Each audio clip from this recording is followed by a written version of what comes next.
जैसा कि बहुत ही दुखद क्षण है कि इस मनोज संतोषी जी अब हमारे बीच नहीं हैं, पर हमेशा हमारे साथ ही हैं। तो आप क्योंकि उनके बहुत पुराने साथी रहे हैं, और तो मैं कुछ पूछना चाहूँगा कि कुछ याद में उनके।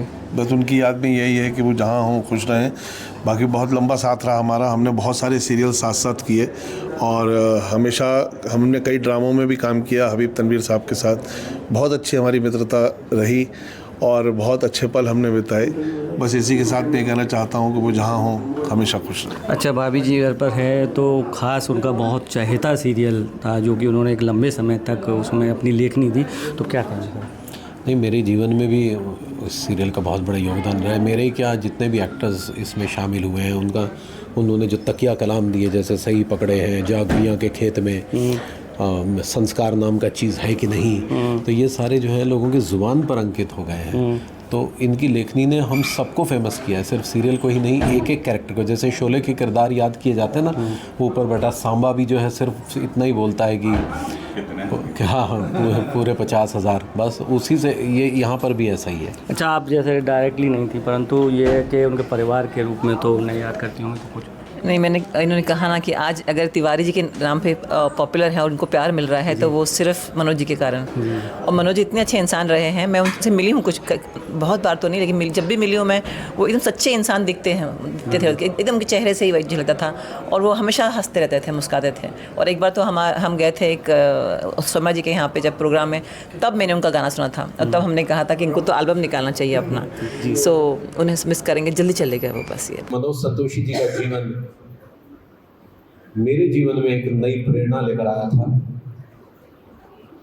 अगर मैं ये कहूँ कि मैं भाभी जी घर पर है सीरियल में मनोज संतोषी की वजह से था, तो ये अतिशयोक्ति ना होगी। उन्हीं की वजह से मैं ये सीरियल में आया, क्योंकि मेरी जगह पहले इस सीरियल में जो काम कर रहे थे वो एक मराठी अभिनेता थे। तो उनकी ज़ुबान पर बोलते वक्त मराठी का एक टिंच आ रहा था, जो मनोज संतोषी नहीं चाहते थे, क्योंकि उनका जो लेखन था वो काफ़ी कनपुरिया स्टाइल का था भाभी जी घर पर है में। तो उन्होंने मुझे तुरंत फ़ोन किया और मुझसे कहा कि रोहिताज भाई आप फ्री हैं? मैंने कहा आप ऐसा क्यों पूछ रहे हैं? कहते नहीं, आप लापतागंज सीरियल कर रहे हैं, तो इस वजह से मैंने पूछा। तो जब मैंने कहा कि सर मैं नए चैनल पर कार्य करने के लिए इच्छुक नहीं हूँ, क्योंकि NTV नया चैनल है और नए चैनल के मेरे एक्सपीरियंस अच्छे रहे नहीं हैं, क्योंकि जब भी मैंने काम किया तो चैनल 2-3 महीने में बंद हो गया। तो उन्हें थोड़ा सा गुस्सा आ गया। उन्होंने कहा रोहिताश जी, ये सीरियल मैं लिख रहा हूँ और आप करेंगे, जब हम लिखेंगे आप करेंगे तो चैनल क्या सीरियल भी परसों चलेगा। और वही हुआ। भाभी जी घर पर है सीरियल में मैंने काम किया। हालांकि काम करने के पीछे मेरी धर्मपत्नी की प्रेरणा भी रही, क्योंकि इन्होंने कहा कि एक तो संतोषी जी कह रहे हैं और दूसरा इस उम्र में आपको हीरो का रोल कौन देगा, इसमें आप हीरो हैं तो प्लीज़ कीजिए। और मान के चलिए कि जिस सीरियल को मैं 3 महीना का मान के चल रहा था, उसे मनोज संतोषी की लेखनी ने, शशांक बली की डायरेक्शन ने और नेचुरली हम सब की कैरेक्टराइजेशन ने उसे आज 10वें साल में पहुंचा दिया और आज हम 2500 एपिसोड पूरे कर चुके हैं। हमें कई बार आईटा अवार्ड मिला, इंडियन टेलीविज़न एकेडमी अवार्ड, जो कि टेलीविज़न का फिल्म फेयर कहा जाता है, वो हमें एक बार नहीं 6-6 बार मिला। आज मैंने इंस्टा पर एक फ़ोटो शेयर की है, अगर आप देखें, मनोज संतोषी साहब और मैं हैं और बीच में आईटा अवार्ड है।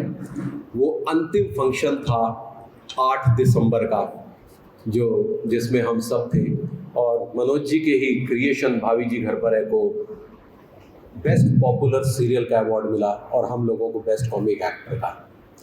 तो आज ऐसे मौके पर उनका जाना हम लोगों के लिए बहुत क्षतिपूर्ण है। हमारी पूरी टीम हिल गई है, क्योंकि उनकी लेखनी में इतनी रवानगी होती थी कि एक एक्टर को याद करने की ज़रूरत ही नहीं पड़ती थी। बात से बात निकलती, जैसे हम जीवन में बात करते हैं उस तरह की लेखनी उनकी थी। कतई दिखावा नहीं था राइटिंग का, ऐसा लगता था जैसे एक आम आदमी बात कर रहा है। जैसे मेरे और विभूति नारायण मिश्रा के बीच में बातचीत, चचा जी और विभूति नारायण मिश्रा के, मेरे और अंगूरी के बीच की बातचीत, अलग अलग तरीके की बातचीत है, लेकिन इतनी नेचुरल लिखते थे कि हम आज भी सोचते हैं कि अब वो गए तो पता नहीं कौन क्या कैसे लिख पाएगा, बट शक्ति और प्रेरणा उनकी रहेगी।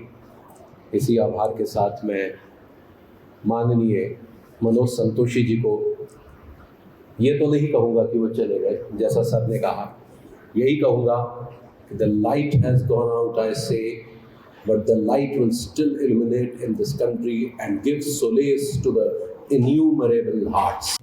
मेरे लिए बहुत ही अजीब दिन है ये, क्योंकि मैंने कभी सोचा भी नहीं था कि ये कभी मैं सुनूंगा कि मनोज इस तरीके से हमें छोड़ के चला जाएंगे। मेरी मुलाकात मनोज से 1998 में हुई थी। एक सांवला सा पतला सा लड़का, मैं एक नाटक की रिहर्सल कर रहा था, तो वहाँ पे दाखिल हुआ और फिर उन्होंने एक बहुत खूबसूरत सी गज़ल सुनाई। बस उसके बाद से ऐसा तारतम्य बना मेरा और मनोज का कि फिर हम अक्सर मिलते रहे, बातें होती रही। फिर मेरी बातों पे वो बहुत हंसते थे, बहुत सारे किस्से हुए। फिर वो अपने संगीत के साथ साथ लेखन में भी बहुत उनकी रुचि थी। कहते थे कि मैं यार सिंगर बनना चाहता हूँ, लेकिन अभी लेखन ही ऐसा है जो जिससे मुझे अपनी आगे की ज़िंदगी संभालनी है।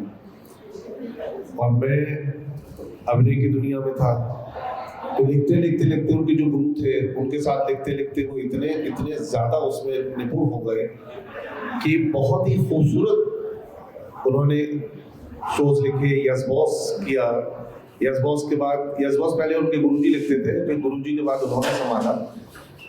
उसके बाद उन्होंने मोहल्ला मोहब्बत वाला, उसमें भी मैंने काम किया था।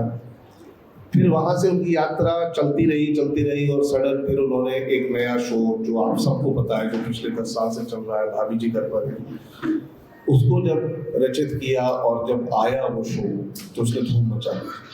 मतलब मनोज की मैंने वो स्थिति देखी थी जब वो स्ट्रगल कर रहे थे, मनोज का मैंने वो भी टाइम देखा जब वो बिल्कुल टॉप और पीक पे थे। मुझे बहुत खुशी होती थी। मनोज और हम दोनों लोग बैठ के बात करते थे कि यार वो भी एक समय था जब हमारे पास कुछ भी नहीं होता था। हम सोचते थे कि सुबह खाना खाया है तो फिर शाम को कहाँ पे खाएंगे, ये स्थिति थी। क्योंकि संघर्ष के दिन तो होते ही ऐसे हैं, लेकिन उसके बाद जो उन्होंने अपनी जगह बनाई, जो लोगों के दिलों में प्यार बनाया, और जिस तरीके से वो पूरे विश्व में इतने खूबसूरत तरीके से जो विख्यात हुए, तो खुशी का ठिकाना नहीं रहा हम सब का। और उसके साथ साथ हम सब जितने भी हमारे साथ के कलाकार हैं, उन सबको भी बहुत नाम मिला इस शो से, भाभी जी घर पर है से। तो मनोज को तो हम कभी नहीं भूल पाएंगे, ना ही मनोज कभी हमसे दूर हो पाएंगे। वो हमेशा सदा हमारे बीच में रहेंगे। मनोज तुम जहाँ भी रहो खुश रहो, लेकिन तुम हमारे साथ हो हमेशा। मैं उनको श्रद्धांजलि देता हूँ अपने दिल से कि वो जहाँ भी हो खुश रहें और अपनी आगे की यात्रा बहुत खूबसूरत तरीके से बिताएं। आज हमारे बीच मनोज भैया नहीं है, लेकिन उनकी वो सारी बातें याद आ रही हैं जो हमारे साथ उन्होंने की। अलीगढ़ को वो अपना दूसरा घर मानते थे, और अलीगढ़ आना उनका ऐसा होता था कि जैसे कि आदमी ऑफिस से घर जाता है, उस तरह वो घर अपना मान के और अलीगढ़ आते रहते थे। माँ काली के बहुत ही बड़े प्रशंसक थे।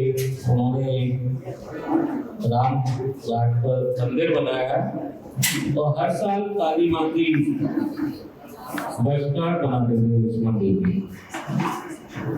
और उस वर्षगांठ पे कभी अनूप जलोटा जी को लेकर आए, कभी राजू श्रीवास्तव जी को लेकर आए, और कभी विभिन्न कलाकार हमारे यहाँ आए। भाभी जी घर पर रहेंगी तो पूरी टीम लगभग हमारे यहाँ आ चुकी। हम और संजय भैया कभी भी मुंबई आते तो मनोज भैया को जैसे ही पता चलता था कि ये लोग आ रहे हैं, तो हम लोगों के तुरंत डायलॉग मिलते और वही की वही हमें स्क्रिप्ट दे दी जाती। हम लोग हीरो, नेचुरल हीरो तो नहीं थे, लेकिन हमें बना दिया गया था। तो आज भी संजय भैया को लोग जानते हैं, आप तो भाभी जी घर पर है, मैं आते हो ना, तो ये पहचान मनोज भैया की वजह से मिली हमको।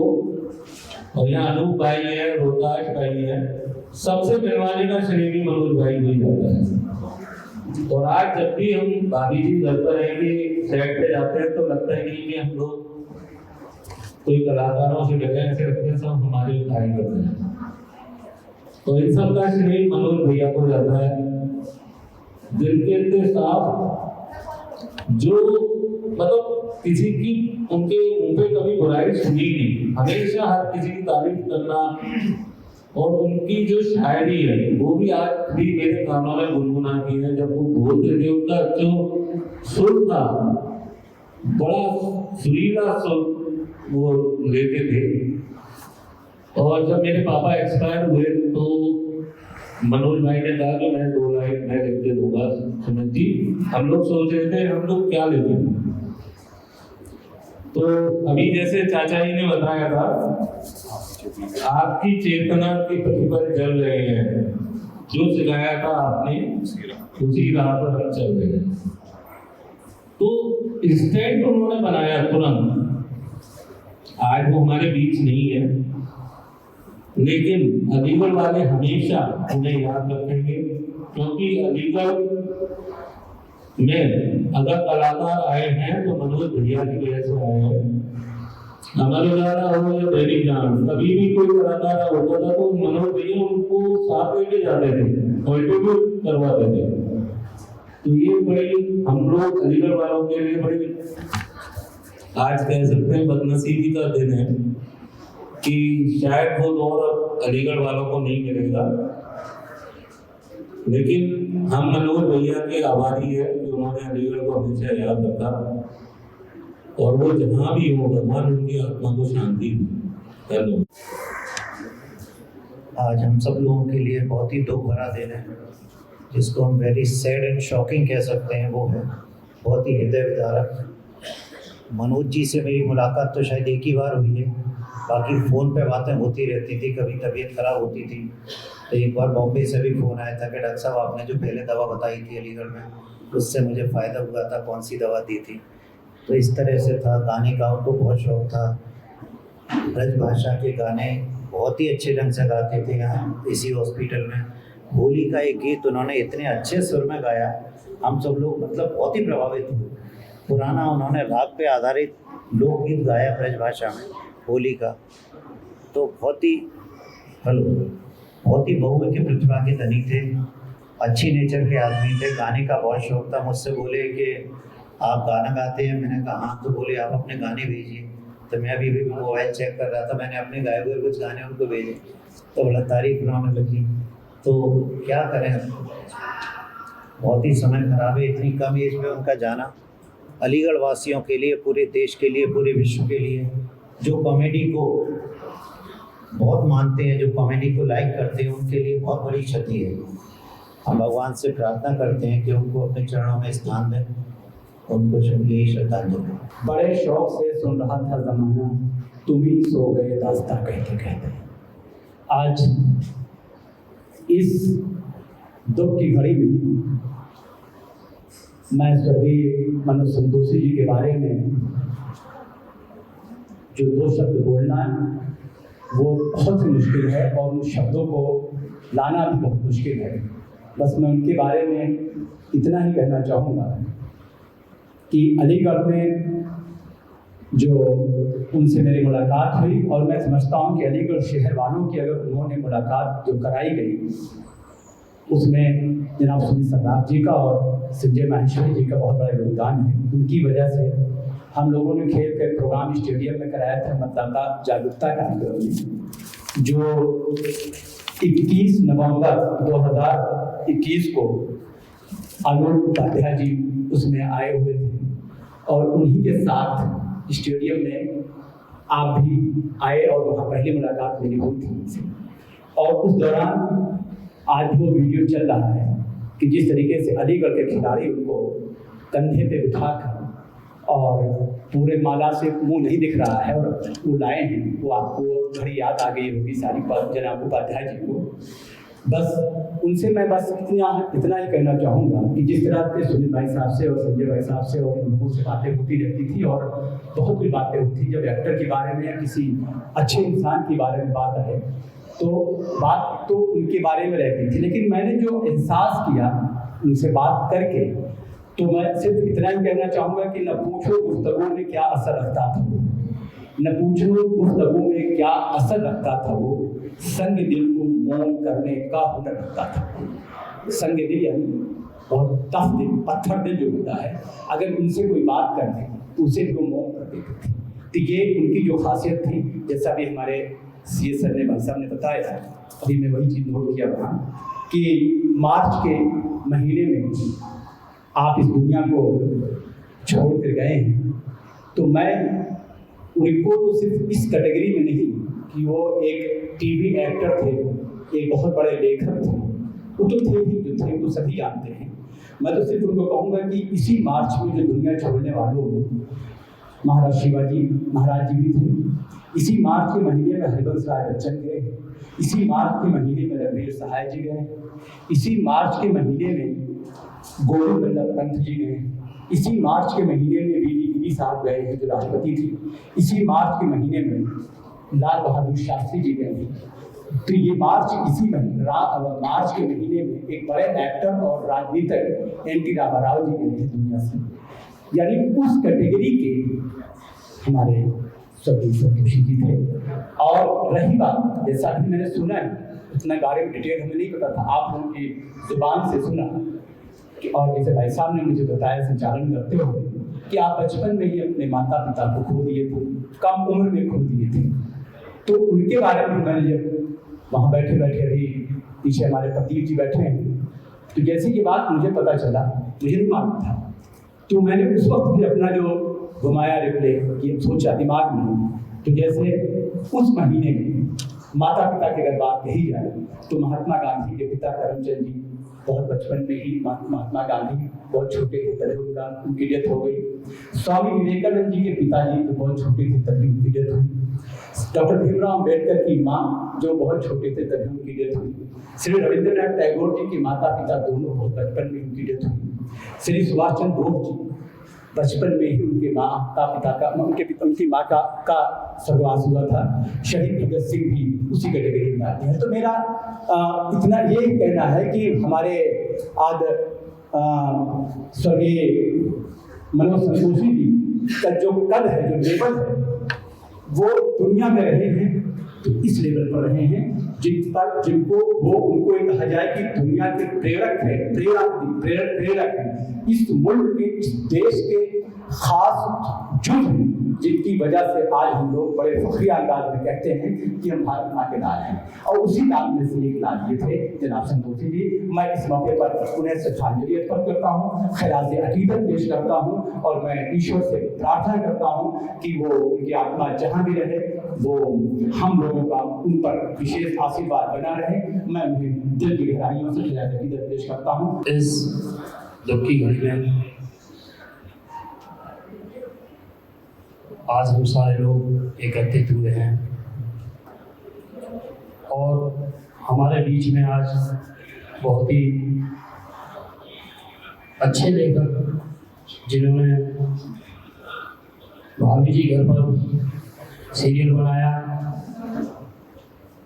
और सबसे ज़्यादा अलीगढ़ में अगर कहीं भी बुलाने का काम किया तो भाई हमारे सुखी जी और हमारे संजय भैया जी का बहुत बड़ा रोल है, क्योंकि जब भी अलीगढ़ के अंदर आते थे तो अक्सर उनके साथ ही मुलाकात हुआ करती थी और मेरी भी कई बार पर्सनल मुलाकात कार्यक्रमों में हुई और मुझे कई बार मौका दिया इन्होंने।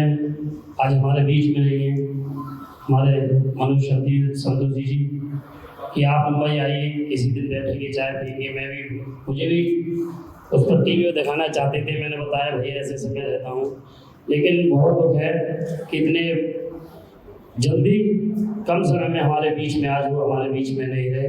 मैं सबसे ज़्यादा धन्यवाद दूँगा हमारे तिवारी लाल जी को, डेविड चाचा जी को और उनकी पत्नी जो साथ में आई, क्योंकि उन्होंने बहुत भूमिका अच्छी निभाई वहाँ राजघाट पर, तो उन सबके आपको मैं बार बार नमन करता हूँ और ईश्वर से प्रार्थना करता हूँ कि ईश्वर जहाँ भी हमारे संतोषी जी और ईश्वर को अपने चरणों में सही स्थान दें, ऐसी उनके लिए मैं सदा समर्पित करता हूँ। आज हम सभी इस प्रांगण में एकत्रित हुए हैं एक ऐसे व्यक्तित्व के इस धरा से चले जाने पर जिनका परोक्ष रूप में नाम था मनोज संतोषी। एक ऐसा नाम जिस नाम ने एक बहुत ही कम आयु में विश्व में अपनी एक पहचान बनाई और आज जब वो व्यक्तित्व हमारे बीच में नहीं है, उनकी मधुर स्मृतियां ही कहीं ना कहीं हमारे मानस पटल पर अंकित हैं। वो व्यक्तित्व जिसने थोड़े समय में ही न सिर्फ फिल्म जगत को, टीवी सीरियल को एक ऐसा नाम दिया, एक ऐसी पहचान दी जिस पहचान के कारण ही आज हम सभी दिल से रो रहे हैं। वो व्यक्ति हमारे बीच से जरूर चला गया है, पर कहीं न कहीं उनकी रचनाएं, उनके ख्यालात हमारे दिलों में आज भी बसे हुए हैं और उन भावनाओं को लेकर ही आज हम उस पुण्य आत्मा को श्रद्धा सुमन अर्पित करने के लिए यहाँ एकत्रित हुए हैं। भाई मनोज संतोषी जी हमारे दिलों में सदैव जीवित रहेंगे, इसीलिए हमने उनके चित्र पर स्वर्गीय शब्द नहीं लगाया है। श्री मनोज संतोषी जी सदैव हमारे दिलों में जीवित रहेंगे। आपका जीवन बहुत ही सादगी भरा हुआ, उस सादगी के साथ उन्होंने अपना जीवन जिया जिस सादगी में लोग अक्सर अपने परिवार से जोड़ते हैं, पर भाई मनोज संतोषी जी के जीवन में ऐसे अवसर आए जब उनकी आयु 2 वर्ष की थी तो उनके पिताश्री का स्वर्गवास हो गया और जब उनकी आयु 10 वर्ष की थी तो उनकी माता ने भी उनका साथ छोड़ दिया।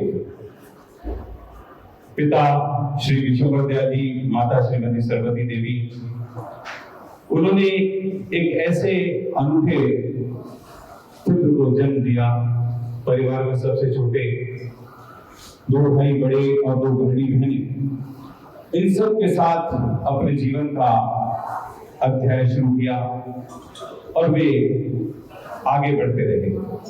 संगीत में विशेष रुचि थी, पर पटकथा से अपने जीवन का अध्याय नया लिखा। आज वो पुण्य आत्मा हमारे बीच नहीं है। अगर आप ये वीडियो YouTube पर देख रहे हैं तो हमारे चैनल को सब्सक्राइब करें और बेल आइकन को दबाना ना भूलें। अगर आप Facebook पर ये वीडियो देख रहे हैं तो हमारे पेज को लाइक करें।